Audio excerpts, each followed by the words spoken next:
Après ce qui est arrivé à la Congolaise, je me suis dit, je me dois de partager mon expérience depuis que je suis ici en Europe pour aider d'autres personnes à se préparer ou alors à connaître comment réagir à certaines situations ou alors à travailler leur mindset lorsqu'ils sont en Occident. Je vais donc partager ici avec toi les aspects négatifs que moi j'ai déjà vécu ou alors mon entourage a déjà vécu qui ne sont pas forcément toujours partagés sur les réseaux sociaux pour pouvoir édifier des personnes. Le mindset aussi, je vais mentionner ça dans cette vidéo pour qu'on soit prêt à pouvoir prendre sur nous ce qui arrivera lorsque on se dit on va en Occident pour étudier ou bien même pour travailler. Si tu me découvres dans cette vidéo, je suis Orline Shine et sur cette chaîne, je partage avec toi les astuces que j'utilise pour faire briller ma vie afin que toi aussi tu puisses faire briller la tienne. N'hésite pas à t'abonner. Lorsque je quittais le Cameroun pour venir en Europe, il y a une personne qui était censée venir me chercher à l'aéroport. Quand j'arrive à l'aéroport, j'appelle la personne ne décroche pas. J'ai fait 2-3 appels, la personne n'a pas décroché. À un moment, le numéro ne passait plus. Étant donné que c'était la première fois pour moi d'être en Europe, tellement l'aéroport était bondé, je ne savais pas où aller. J'ai commencé à demander que je vais à tel endroit puisque j'étais au Portugal. En ce moment-là, c'était à Lisbonne. Mais sauf que comme je ne parle pas le portugais, quand je m'exprimais, les gens ne me comprenaient pas puisque je m'exprimais soit en anglais, soit en français. Les gens ne me comprenaient pas.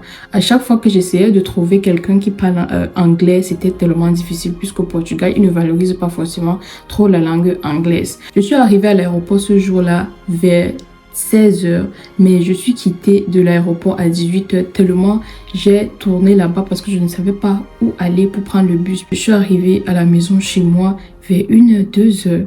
Parfois, nos parents nous envoient en Europe sans se rassurer si on a une garantie ou alors quelqu'un sur qui on peut compter ici en Europe. Ça ne marche pas seulement pour le cas d'aller ou alors d'être à l'aéroport. Ça marche aussi lorsqu'on est ici.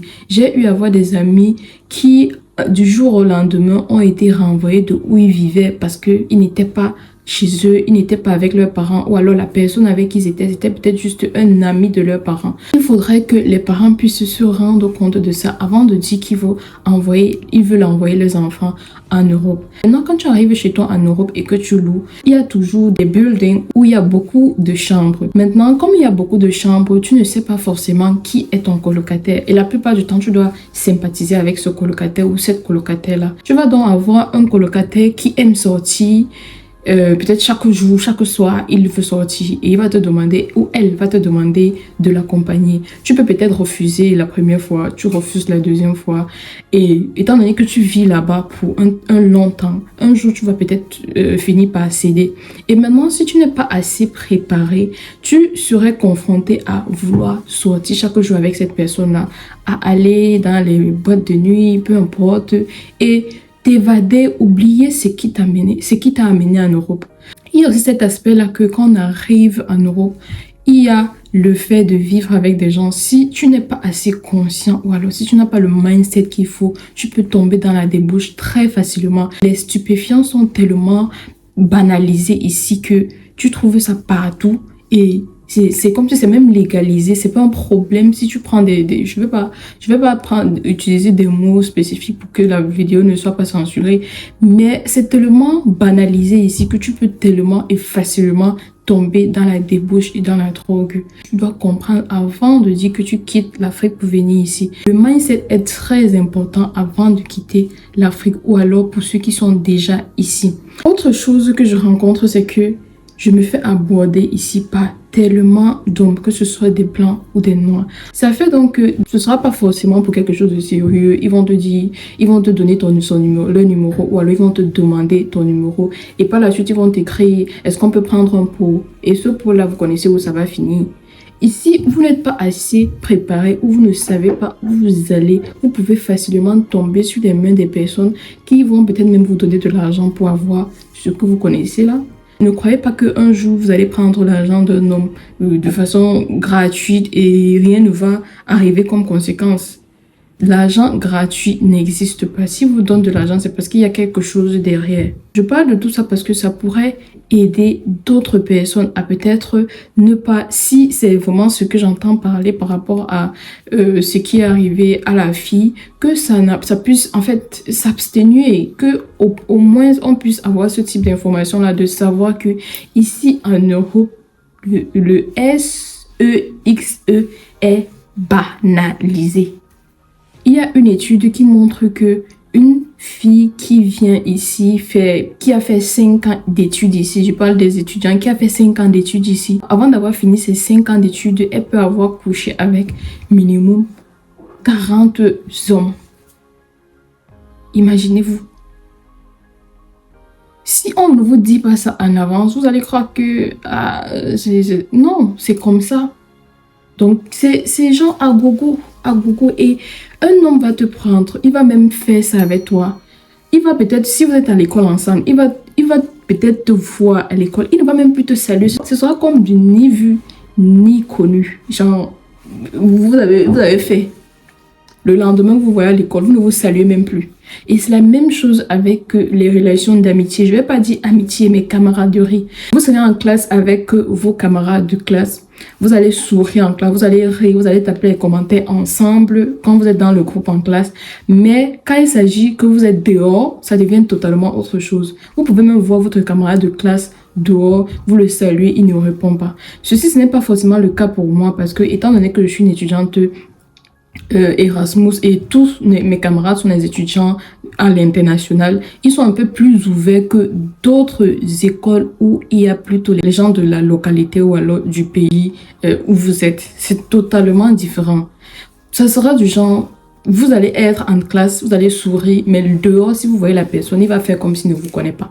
Maintenant, on va tomber sur le cas de l'amitié. L'amitié en Europe, parfois, je vais dire, c'est tellement difficile de trouver un ami de confiance parce que il y a tellement de stress qui vient avec le fait d'être en Europe ici en tant que noir ou en tant qu'Africain que chacun préfère se focaliser sur ce qu'il a à faire et il laisse le reste à côté.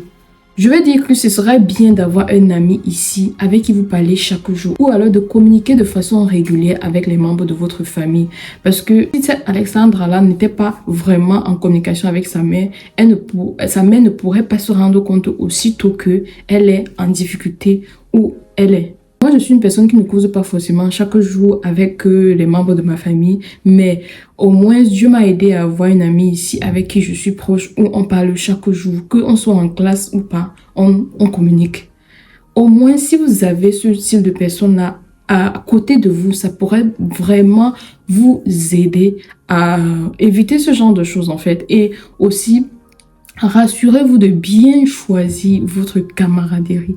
Parce que la camaraderie détermine comment est-ce que vous allez vivre ici, qu'est-ce que vous allez rencontrer et comment est-ce que vous allez surmonter les difficultés que vous avez. Je ne peux pas compter le nombre de fois que je me suis assise sur mon lit ou bien sur ma chaise et les larmes ont commencé à couler. Tellement je me sentais seule. Et s'il faut vivre ça pour éviter certaines camaraderies néfastes ou nocives pour nous, c'est mieux de le vivre. C'est pour ça qu'il faut préparer son mindset à la solitude en Europe avant d'arriver. Au lieu de tomber dans la débauche ou alors aller faire les camaraderies avec des personnes qui n'en valent pas la peine et qui vont vous pourrir la vie demain. Soyons focus sur ce qui nous a amenés ici. Le but, c'est d'étudier, soit d'étudier ou alors de travailler pour chercher le maximum d'argent possible, épargner et investir dans nos pays respectifs parce que c'est le plus important. On n'est pas chez nous ici. J'ai tellement vécu le racisme ici, je ne veux pas emballer dans cette vidéo. Parfois, c'est pas le racisme, mais la discrimination est tellement visible. Hier même, je me sentais pas bien, je suis allée à l'hôpital. Pas seulement hier. Avant-hier, je suis allée à l'hôpital. J'arrive à l'hôpital, je dis, je veux voir un dermatologue puisque j'ai un problème de peau en ce moment. La femme me dit, le dermatologue n'est pas là. Il faut repasser demain matin. Je dis quelle heure? Elle me dit peu importe à l'heure, demain matin. Je repasse hier. On me fait comprendre que le dermatologue n'est pas toujours là et que mon problème n'est pas urgent. Du coup, le dermatologue n'est pas là et il me montre un ensemble d'endroits où je peux plutôt partir pour pouvoir voir le dermatologue gratuitement. Ils me disent que si j'ai besoin de voir le dermatologue là-bas, il faut que je paye. Je leur demande, mais avant-hier, j'étais là. On ne m'a pas dit qu'il fallait payer pour voir le dermatologue. Et aujourd'hui, on me demande de payer et après, on me dit qu'il n'est pas là et que mon problème n'est pas urgent. Qui vous a dit que mon problème n'est pas urgent? Peut-être c'est pas urgent pour vous, mais c'est urgent pour moi. Je leur dis donc que je ne veux pas partir où vous me montrez là. S'il vous plaît, si je veux payer, je dois payer combien pour que vous me donnez un truc de consultation pour le dermatologue? Elle me demande d'aller m'asseoir. Soit elle ne connaissait pas, soit c'était une discrimination qu'elle me faisait. Je suis allée m'asseoir.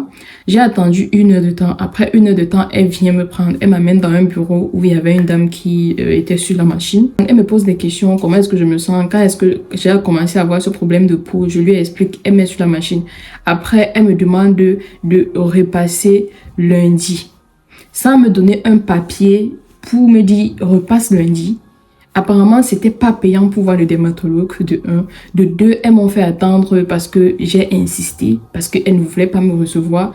Et de 3, à la fin, elles ne me donnent pas le papier qui va me permettre de voir le dermatologue. Je ne peux pas venir à un endroit où je suis venue la veille. On m'a dit que je dois venir pour voir le dermatologue le matin parce que le dermatologue est là le matin. J'arrive le jour où on m'a donné rendez-vous. On me dit encore que le dermatologue n'est pas là. Et en plus, on met sur ça que il faut que je paye pour pouvoir voir le dermatologue. Et quand je demande la somme, on ne me dit pas la somme. Et par la suite, on me renvoie de venir lundi parce qu'on suppose que mon problème n'est pas urgent. Ici, en fait, c'est comme ça. Vous allez vivre ça de façon répétitive. Et il faut être préparé à ça pour que ça ne vous surprenne pas. Le plus important, c'est de se rassurer, d'avoir en tête ce qui nous a amenés ici. Peu importe ce qu'on vit, parfois même c'est difficile. Tu vas arriver à un endroit où on va vouloir te répondre parce que tu ne parles pas la langue du pays, parce que tu dis que tu parles l'anglais, on va pas vouloir te répondre. Mais tu dois forcer parce que tu sais pourquoi tu es allé là. Et beaucoup de personnes ne sont pas préparées dans ce sens-là. Beaucoup de personnes ne sont pas préparées à accepter ce qui ce qu'ils vont vivre ici en Europe. Certains aussi arrivent ici et ils veulent montrer tout le confort possible aux gens qui sont au pays. Ils se disent que la plupart du temps, quand les gens arrivent en Europe, ils doivent totalement briller. Ils doivent forcément briller. L'outfit doit être bien chaque jour. Ils doivent porter les vêtements de marque. À chaque fois qu'ils prennent des photos, ils doivent forcément briller. Je vous dis que le style de marché qu'on a en Afrique, là, genre les marchés ouverts où tu fais le déballer, il y a aussi ça ici en Europe. Il y a ça ici en Europe. Mais sauf que quand on arrive en Europe en tant qu'Africain, on a envie de prouver des choses à nos frères africains qui sont dans nos pays. On veut tout faire pour montrer qu'on a la belle vie alors que c'est totalement faux.